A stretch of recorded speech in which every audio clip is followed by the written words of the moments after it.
Seguimos con Facundo Moyano y hablábamos en el primer bloque sobre una de las situaciones más difíciles de resolver, evidentemente, en la provincia de Buenos Aires, que es el conflicto docente. Estamos en la tercera semana del ciclo lectivo en la provincia y de 15 días hábiles, 8 han sido medidas de fuerza y ayer hubo una movilización masiva, como hace muchos años que no se veía, frente a la gobernación, en la que se sumaron docentes y estatales, médicos, que pusieron en evidencia una situación crítica en la provincia. Vamos a ver un pequeño informe sobre esto y la opinión de Facundo Moyano, diputado nacional que proviene del sindicalismo.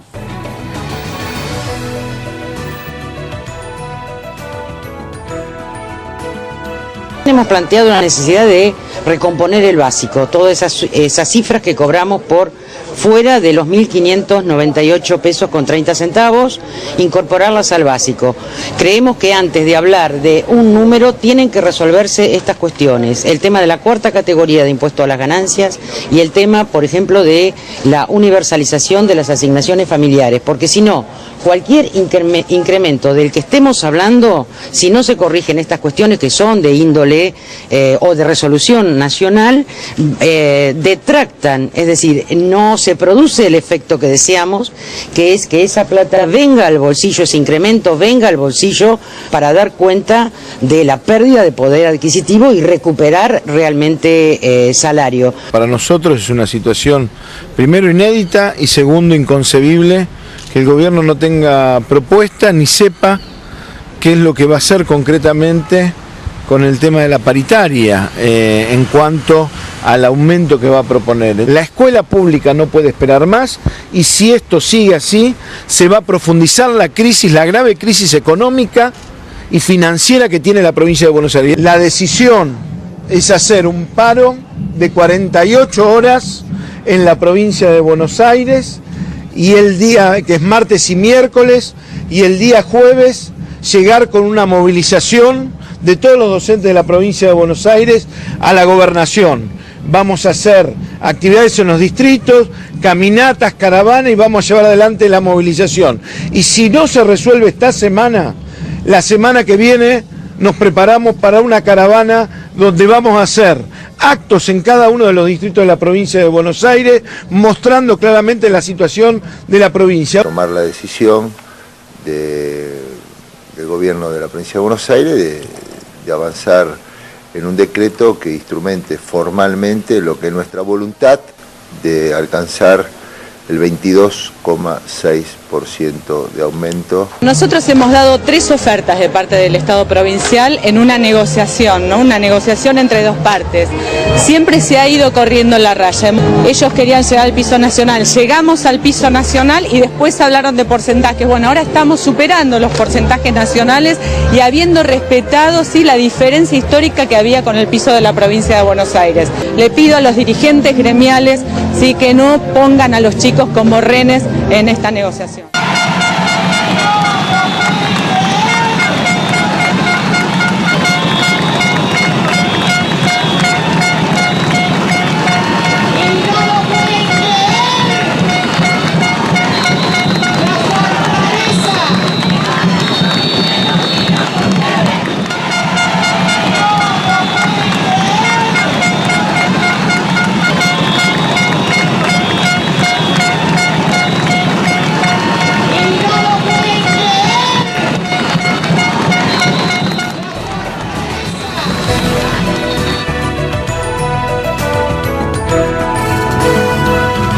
Bueno, veíamos en el informe lo que sucede en la provincia de Buenos Aires, un conflicto que está irresuelto, una crónica de un conflicto anunciado, porque se sabe que todos los inicios del ciclo lectivo es muy probable que se estallen medidas de fuerza si no se llegan a acuerdos salariales. Ahora, este año se está prolongando mucho más de lo habitual. ¿Cómo ves vos esta situación y cómo ves la responsabilidad de un gobierno que, bueno, sabe que tiene a su cargo más de 300.000 docentes y provee un servicio educativo en el cual hay más de 4,5 millones de alumnos? En principio creo que esto hay que contextualizarlo en la disputa o el reclamo que viene realizando el movimiento obrero en general, que bueno, recién en el informe también lo decía la sindicalista que hablaba Sí, Mirta Peroncini de la FEP. Que es la universalización de las asignaciones familiares y el tema del mínimo no imponible. Me parece que eso es lo que profundiza, no solamente en el caso de los docentes, bueno, que hay que agregarle el problema estructural de la provincia de Buenos Aires, que como bien decías vos, sabemos que esto iba a venir. Pero son todos los gremios los que van a llevar adelante una acción sindical fuerte, justamente porque al no haberse modificado lo suficiente el mínimo no imponible y al no haber habido una negociación seria con los gremios, con ninguno de los, porque esto es un reclamo de todas las centrales sindicales, de todos los trabajadores, ¿no? Yo creo que va a terminar afectando claramente a los trabajadores y va a profundizar la conflictividad gremial. Acá en el caso de los docentes hay que agregarle el problema estructural de la provincia. Sabemos que el gobierno provincial está negociando con recursos que no son propios, yo digo, condicionado por la paritaria de la Ciudad de Buenos Aires, la paritaria docente de la Ciudad de Buenos Aires, la paritaria docente de la provincia de Córdoba y la paritaria docente de la provincia de Santa Fe, ¿no? Que claramente hay gobiernos que no son afines al gobierno nacional y que de alguna manera condiciona la paritaria provincial. Yo creo que lo que te decía hace un rato de negociar con recursos ajenos es lo que hace más compleja la negociación docente. ¿Por qué decís con recursos ajenos? Y porque si el gobernador ofrece el 27%, le está diciendo al gobierno nacional, necesito tantos miles de millones para poder pagar lo que yo le estoy ofreciendo. Es un conflicto un poco sin salida. O sea, le pudo ofrecer el 0,6% más, no el 22,6%, que son 0,6 puntos más de lo que negoció el gobierno nacional, que por otra parte fue por decreto también. No hubo una negociación del gobierno nacional con los gremios docentes, más allá de que después presentaron el argumento que esa es la base para que después todas las provincias negocien. Pero están negociando casi 4 puntos por debajo de lo que negoció el jefe de gobierno de Buenos Aires.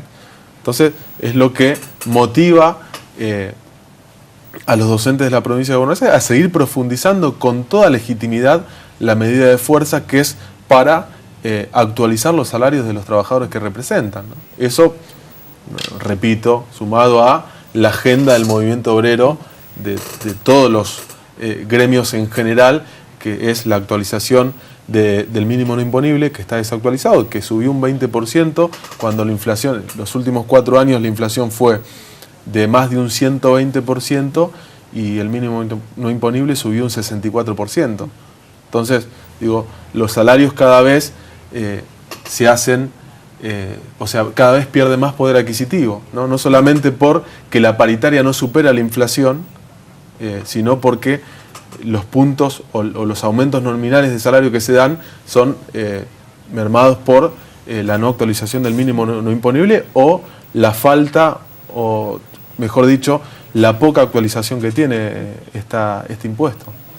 Decime, ahora hay en el tema de la educación particularmente hay un tema que es también de muy compleja resolución, que tenés 2 derechos en pugna, ¿no? Porque tenés por un lado el derecho de huelga y de los trabajadores de reclamar un salario que consideran justo, y por otro lado tenés a los estudiantes que en el caso del conflicto docente particularmente es en el sistema público donde más se cumplen las medidas de fuerza, porque en el sector privado lo cierto es que los echan. Es muy difícil garantizar el derecho de huelga dentro del sector privado. Hay un sector chico que lo puede hacer, pero cuando hay sindicatos representativos. Claro, pero de hecho en la práctica lo que sucede es, si bien existe un sindicato que tiene una representación, no se cumple de la misma manera el paro en el sector público que en el sector privado de la educación. Entonces, ¿cómo haces para seguir reclamando sin afectar también a los sectores que siguen yendo a la educación pública, muchos de ellos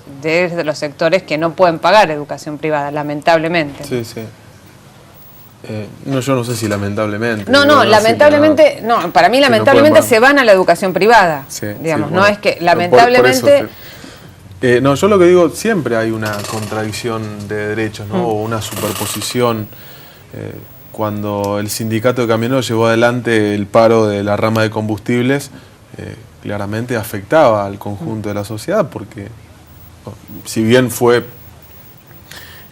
esa sensación de que nos íbamos a quedar todos sin combustible y sin energía, fue, ¿cómo se puede decir? No me salen las palabras hoy. Bueno, fue difundida por los medios masivos de comunicación y para alterar a la gente y para demonizar a Moyano. El reclamo era totalmente legítimo, el derecho era constitucional, que es el derecho a huelga, contemplado por el artículo 14 bis, y los trabajadores llevaron adelante esa medida, ¿no? Te pongo el ejemplo de camioneros. Ahora, lo que a mí me parece que es diferente fue la respuesta del gobierno, ¿no? Si bien nosotros podemos hacerle muchas críticas al gobernador Scioli, y escuchábamos a Nora de Lucía decir que, bueno, utilizar el argumento, ¿no?, de que dejan a los chicos de rehenes, pero yo no vi el conflicto de los docentes militarizado como vi el conflicto de camioneros. Y 8 días van de paro en la provincia de Buenos Aires, no con los docentes. El conflicto de camioneros fueron 1 día y medio y fue militarizado, denunciados penalmente los dirigentes, ¿no? Mi padre Hugo Moyano y mi hermano Pablo Moyano, y multado. Esas 3 cosas, también podemos compararlo con la huelga de los trabajadores del subte. 10 días, una huelga totalmente legítima. O sea, había negociado la UTA tanto porcentaje, los trabajadores que tienen su representación sindical propia no quisieron encolumnarse atrás del acuerdo de la UTA, dijeron nosotros queremos negociar con esto. El gobierno nacional, bueno, se estaba en una disputa política con el gobierno nacional, 10 días de paro perjudicaron a casi un millón de personas por día. Yo no vi ni represión, ni denuncias penales, ni multas. Entonces en ese sentido hay que destacar que el gobierno provincial respeta el derecho constitucional de huelga. Inclusive, aunque no nos guste y que por ahí parece algo político, el gobierno de la ciudad no accionó de la manera que accionó el gobierno nacional, militarizando un conflicto con gendarmería. También es muy sensible el tema de combustibles y el tema de energía. No, está clarísimo, todas las actividades son sensibles, pero son derechos al fin. Vos me preguntaste en la contradicción de derechos, en la puja de derechos, la contradicción, superposición, lo que sea. Claramente, cuando nosotros levantamos la barrera de peaje se genera un caos tremendo en el tránsito, y cuando nosotros reducimos las vías más. O sea, la Constitución habla del libre tránsito, ¿no? Creo que es el artículo 14, o del derecho a transitar del ciudadano, pero el artículo 14 bis habla del derecho a huelga, y la huelga nuestra es esa. La huelga de un piloto de avión es no abstenerse de trabajar, y el avión no sale, y terminás perjudicando un montón de usuarios de avión. Claramente, hay huelgas en actividades que van a significar un perjuicio mayor, como la de combustible. Yo estoy hablando de cómo se trató desde los diferentes estamentos del gobierno, desde los diferentes gobiernos, en realidad, ¿no? El gobierno de la Ciudad de Buenos Aires, y con este comentario parece que estuviera defendiendo a Macri y a Scioli. No, estoy describiendo la realidad, y en realidad estoy criticando al gobierno nacional que toma una actitud totalmente antisindical, que es una de las cosas que yo vengo denunciando hace tiempo. De hecho, el último acto de la Juventud Sindical, el 23 de agosto, para conmemorar los 50 años de Felipe Vallese, fue uno de los puntos fundamentales que toqué en el discurso. Volviendo ahora a las noticias... Fue tu pregunta. No, pero está perfecto, son tus argumentos. Volviendo a la noticia de la semana, digamos, saliendo bueno, no sé si de la semana, me estoy quedando corta. La elección... De la historia de la Argentina. Sí, no sé, yo no coincido con eso, pero bueno, es una noticia indudable. No podés estar de acuerdo con la Iglesia, pero negar que esto es trascendente... No, sería, digamos, estaría fuera de la realidad, no estaría trabajando libremente. ¿Compartís que es el argentino más importante de la historia? No, porque no. Sinceramente no, digamos. ¿Por algo subjetivo? Objetivamente. No, objetivamente, no lo comparto. ¿Te entrevisto yo? Bueno, sí, la verdad, bueno, pero no importa, te aclaro esto puntualmente. No lo comparto porque yo creo en la política, en el poder democrático, no creo en las teocracias, no creo en que 115 cardenales, que son elegidos a dedo por un papa, puedan definir a la representatividad de un hombre que tenga injerencia universal. Yo no creo eso. Si vos me dijeras que 1.200 millones de católicos en el mundo eligen a su representante, ahí lo podría discutir. Que haya 115 personas, que yo no sé quiénes son, elijan a una persona y que esa persona pase a ser la más importante de la historia argentina, no lo comparto. Yo puedo de ninguna coincidir con naturaleza. algunos de tus argumentos, pero la realidad es que hay 1.200 millones de católicos que por ahí no cuestionan eso, o lo cuestionan pero sí aceptan, digo, y esto no lo podemos negar, que es algo trascendente, que inclusive supera la mirada nacional o personal que podamos tener, no, esto, o que podamos tener cada uno. No voy a relativizar eso. Yo lo que creo realmente, digo... La legitimidad divina para mí no existe. No, está bien, pero eso más allá de eso, digo, la Iglesia Católica, más allá del desgaste, de los cuestionamientos, de la pedofilia, de todo lo que podemos criticar, y que de hecho hay muchos argumentos para hacerlo, pero no podemos negar que la importancia de tener un papa argentino, latinoamericano, jesuita, y bueno, y algunos dicen peronista, seguramente es peronista, pero bueno, eso aparte. No, es peronista, eso no es peronista porque hizo peronismo. Digo, no podemos negar la importancia mundial que tiene el hecho de que tengamos a esta persona como papa, digo, que tengamos, digo, los católicos, yo soy católico, por eso me parece que pero más allá de ser católico, me parece que es un hecho trascendente, y considero que sí, que es el argentino más importante de la historia. Ahora, porque trasciende la Argentina, trasciende Latinoamérica, es el mundo. Está, respeto tu opinión. Ahora, ¿pensás que desde ese rol, la figura de Papa Francisco puede influir en la política argentina? Sí, seguramente. Por ahí no de la manera que muchos piensan, ¿no? En términos electorales, yo creo que la oposición, o gran parte de la oposición, creyó que podían usufructuar esto para hacer campaña, o lo siguen creyendo, ¿no? O para contraponerlo a la presidenta. Me parece que eso es un acto de torpeza política increíble, como también es un acto de torpeza política increíble el hecho de que desde adentro del kirchnerismo se lo haya criticado como se lo criticó. Me parece que no entienden el grado de importancia que tiene esto para la región, para la Iglesia Católica, más allá de no compartir la fe del catolicismo. Me parece que es algo importante que puede producir un montón de cambios en la esfera mundial, ni siquiera digo hacia el catolicismo, digo, porque nadie puede negar la importancia de esta religión, y bueno, y menos en Latinoamérica, donde se encuentra la mitad de esos 1.200 millones de fieles. Entonces, me parece que es un acto de torpeza política importante, lo de la oposición, que pretende usufructar este hecho para tomar el volumen político que no logran por su capacidad política, como el de muchos kirchneristas que han criticado, no teniendo en cuenta lo que iba a hacer después la presidenta, que fue un acto de madurez política importante, ¿no? Que creo que lo hicieron todos los presidentes de Latinoamérica. Lo hizo Dilma. Excepto Mujica. Bueno, pero sabemos el tema de Mujica, pero lo hizo Dilma, lo hizo Correa, lo hicieron los presidentes de los gobiernos más progresistas de Latinoamérica. Inclusive Maduro dijo que había sido una decisión de Dios y de Chávez. Sí, digamos que da para todo. El Papa da para todo. Pero más allá del comentario, digo, reconocen la importancia del hecho de que haya un jesuita, un latinoamericano y un argentino como Papa. Bueno, vamos a seguir con el final del programa, que es nuestro juego de cartas, y a ver qué te sugieren. Te juro que Bergoglio no está, pero ya no hace falta. Todo lo prepararon. Todavía no lo actualizamos. Da vuelta algunas y a ver qué te sugieren los personajes que aparecen. Pero... Alberto Fernández, bueno, mira que actual, porque asume su pase como operador político de Daniel Scioli. No, yo creo que discutirle el kirchnerismo a la presidenta, o sea, por una cuestión, o sea, natural, no se le puede discutir el kirchnerismo a Cristina. Yo puedo decir, destacar las cosas buenas del kirchnerismo, criticar las que no me gustan, pero no le puedo discutir el kirchnerismo a la presidenta. Y bueno, creo que es el peor error que comete Alberto Fernández.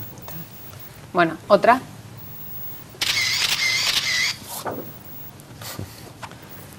Bueno, Francisco Narváez, el otro personaje de la provincia de Buenos Aires del cual no hablamos y que también supuestamente las encuestas lo dan muy bien está posicionado. Subiendo, ¿no? No sé qué puedo decir. Bueno, él dice que es peronista también. Bueno, sí. Pero el movimiento es amplio, digamos. No, me parece que es lo más parecido al menemismo que hay hoy en Argentina. Me parece que expresa eso, ¿no? Expresa, bueno, claramente. Menem decía que era peronista e hizo todo lo contrario. Yo recuerdo, mi padre en el año 2000, ahí por el año 2000, decía que el menemismo era la antítesis del peronismo. Bueno, creo que en ese sentido, más allá de que el Colorado de Narváez, Francisco de Narváez, seguía peronista, su historia dice lo contrario. ¿Otra? Para Bueno, Hugo Moyano, esa, escuchame. Creo que es el dirigente gremial más importante de los últimos 30 años.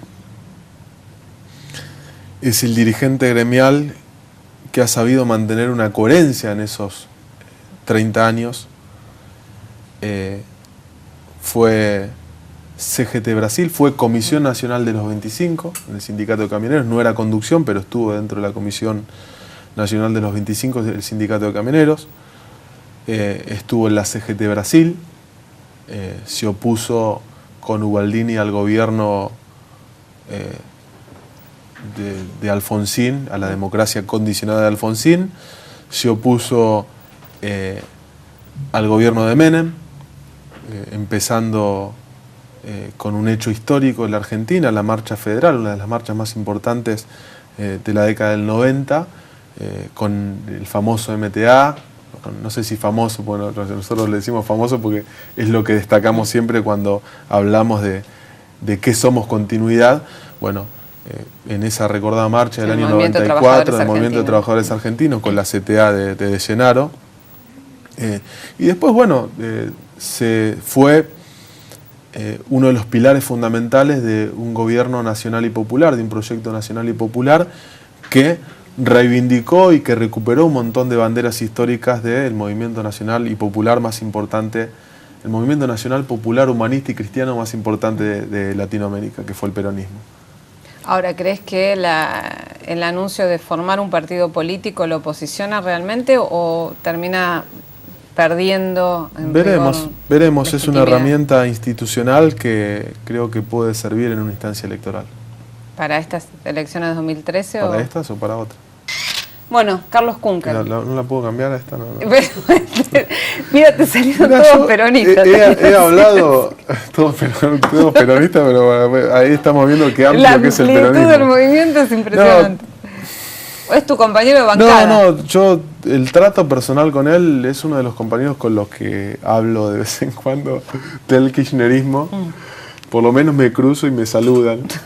Me parece que es un compañero que es peronista, más allá de que muchas veces se intenta, ¿no?, contraponer a los militantes o a los hombres políticos que fueron parte de Montoneros o de la JP.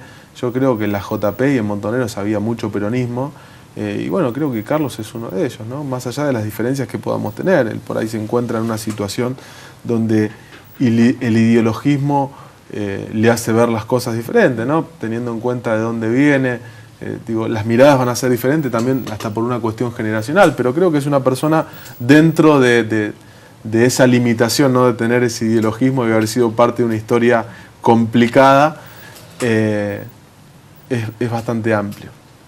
Y reconoce algo que para mí todo peronista tiene que reconocer, si es un verdadero peronista, que es que el movimiento obrero tiene que tener la centralidad en un proyecto nacional y popular. Bueno, muchísimas gracias. Gracias Facundo Moyano, diputado nacional por el Frente para la Victoria, estuvo acá con nosotros en Notas Verdaderas.